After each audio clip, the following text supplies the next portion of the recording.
Councilman, we certainly will listen to your suggestions. You feel free to go right ahead. Okay. First off, I think this is the first opportunity I've been able to address the council, and I'd like to commend and congratulate the council and the city manager on the trash contract. Sounds like it worked out for everybody with negotiation and whatnot. If you want to put a bin out, you put a bin out. You want to put a bag out, you get a bag. It's a win-win for everybody involved for 5 years. Looks like we're pretty good, in good shape.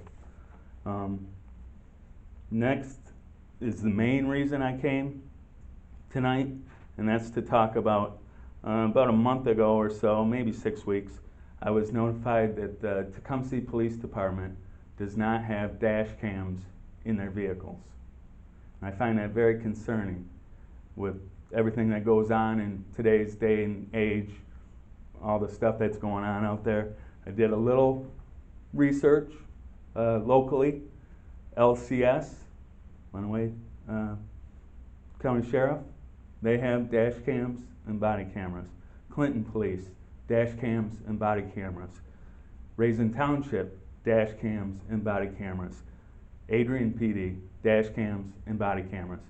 Now, MSP, out of the Monroe Post, they only have dash cameras. I'm not sure why they don't have body cameras yet. Maybe an email to Gretchen, or we'll see. But like I said, with everything that's going on in the world today, not only for the public safety, but for the officers' safety, I think it's imperative to have dash cams in a police vehicle. Because, and I was talked to a little bit by either the sergeant or Chief Coker about it, and they were talking about transitioning to the body cameras, which is great. I think the body cameras are great. It's a good addition, but the body cameras are very subjective in their use. First off, they have to be activated by the police officer each time they're at an incident. If they forget to activate it, there's no footage. They also can be muted, they can be covered up, they can be put down, whatever. A dash cam, from my understanding, starts recording video when the vehicle's turned on, continues while the vehicle's running or whatever. So my suggestion to the council is they look into getting dash cams for the police vehicles.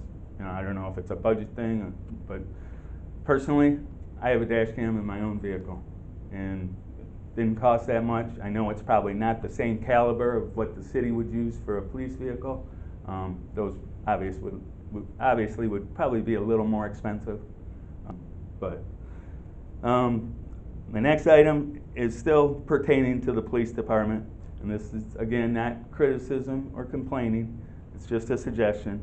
On Saturday mornings, I normally go to Adrian to run errands, do my grocery shopping, pharmacies, and whatnot. And when I go down Union, take a right on Russell. I look over in Calzorn, and most of the time, at least several Saturdays in a row, there was a Tecumseh police vehicle sitting in Calzorn. I said, okay. I drive to Adrian, do my errands, groceries, and whatever else I have to do, come back, and the police vehicle's still in Calzorn. Now, I made it known to them that I noticed, just by pulling in, and I didn't approach the officer, didn't do anything like that, just let them know that I was there. But on some of those Saturdays, I went to downtown Tecumseh, and it's great. It's a buzz. I mean, people are everywhere. The weekend they had the sand sculptures. There were families everywhere. After the whole pandemic thing, it's a beautiful thing to see all these families coming to Tecumseh, downtown community, good for business, everything.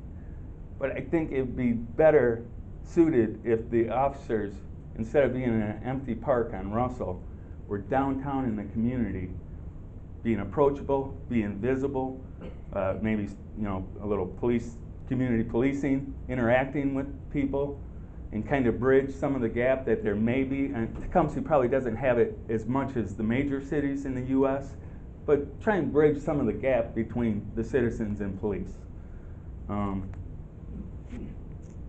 That's all I've got on that. Want to put a